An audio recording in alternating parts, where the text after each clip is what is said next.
How to retire early on less than $75,000 a year. So why should you listen to me? Why? Who is this guy?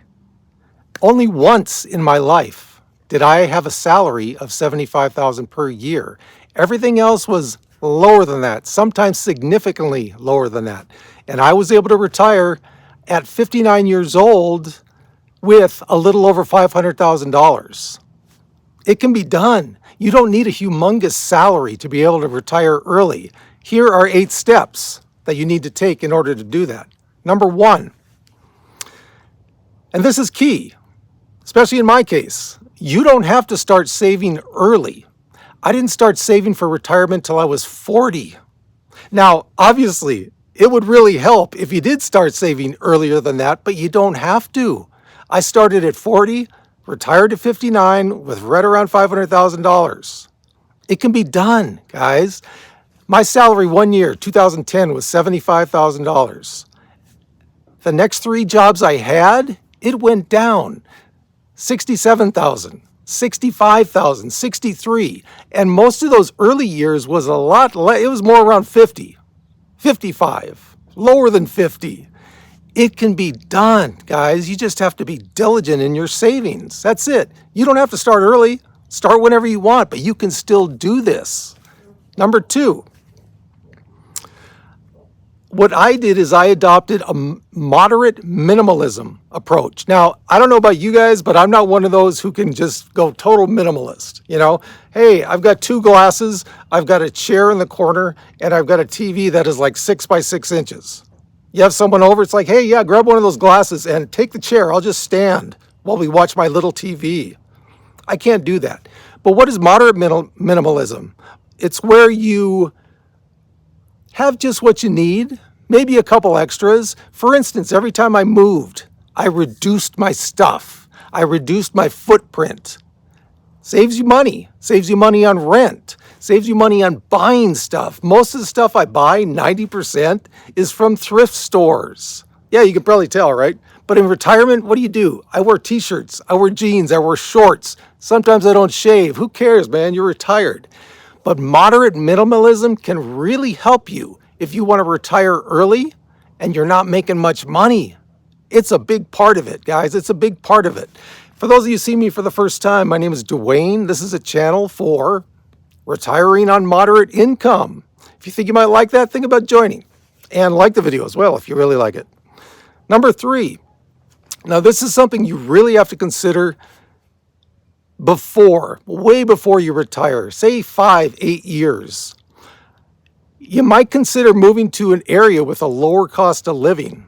If you have a normal salary, say you're making $55,000 a year, you've been saving up for retirement, great, good for you. You can retire early, but you're probably going to have to move to an area with a lower cost of living. If you're already there, great. But if you live in like LA, New York, San Francisco, that's going to be tough. I lived in LA for 30 years. I knew I couldn't retire on moderate income, and I definitely couldn't retire early if I stayed there. So what I do, I moved to the high desert, about an hour or so away, much lower standard of living.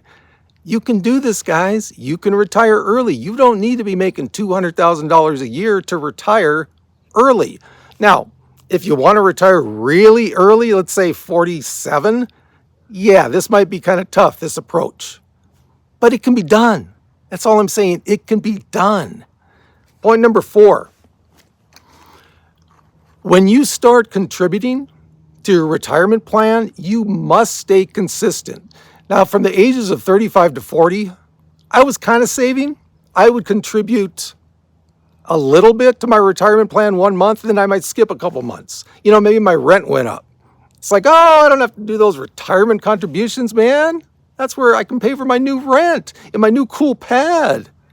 You got to be consistent. So starting from 40 on, I never missed a paycheck contributing into my retirement funds. And number 1 thing, take full advantage of that employee match when you're doing this. Got to do it. That's free money. It's free money, guys. It's sitting there waiting for you. It's like, oh, hey, free money over here. Where is it? I'll take it. But be consistent. Do not stop contributing to your 401k or IRA or whatever it is. Just be consistent. You got to be consistent. Number 5, a long time before you retire, become a retirement information sponge. What do I mean by that? Well, here's what I mean. Anything you can find online, YouTube videos. Hey, there's some crazy stuff going on. Sometimes they know what they're talking about. Books, anything you can find. Just take in as much information you can about retirement planning, about the financial stuff, the non-financial stuff. Because believe me, there's a lot of stuff that goes on that you're not prepared for. A lot of people aren't. When they retire, it could be a whole new identity to them. But just be a retirement sponge. So you can look at the plan you have for retiring early, and you can tweak it here and there. If there's other stuff that comes up that you're like, you know what, that's a good idea. That might work for me. But before you do that, actually before you start a plan, it's a really good idea to run it by a professional first, if you really want to be sure about it. Okay? Doesn't mean you have to stay with that professional your whole time. You might get information, get your plan down, and figure out, you know what, I got this. I got it. That's kind of, I'm like me, I don't use a professional. I went to one a long time ago, actually twice. Hour-long session, got me set, got me going. So that's what you got. Do it. Number 6. This was tough for me at first because I definitely wasn't like a typical analytic. I was good with analytics, but not down to the last penny.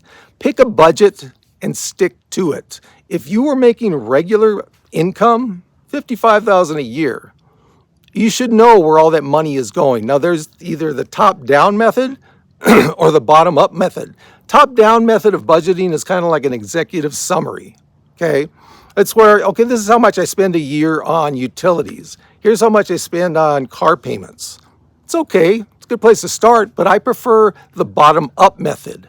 What that does is that can tell you within, I mean, I don't go down to the exact dollar, but it'll tell me within $20 to $25 a month of where my money is going. It's much more detailed. It tells you on a monthly basis where your money goes. And you can allocate some to entertainment, whatever.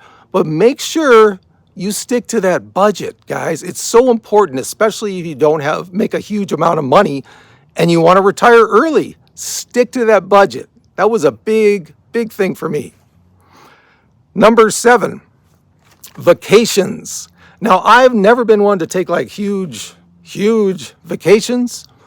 But if you're trying to retire early, and let's say you're making $57,000 a year, if you're going to take a big vacation, just make it one big vacation a year, not 2, or definitely not 3. Hey, I went to Banff one year. It was a couple $1,000. It was once. I went on vacation other times, but it was little short things, 3-day weekends, 4-day weekends, within 200 miles of my house. You'll be surprised if you look into it, what's right where you live. So take that one big vacation a year, If you're going to do more than that, it's going to be tough to retire early on a normal salary. And number 8, and this is very, very important. Every time you get a promotion, every time you get a raise, take a good chunk of that raise or promotion, the raise you'll get with a promotion, put it into your contributions. Sock it in there. If you were contributing 10% before, then you got a raise, why not bump that up to 12% of your salary contribution?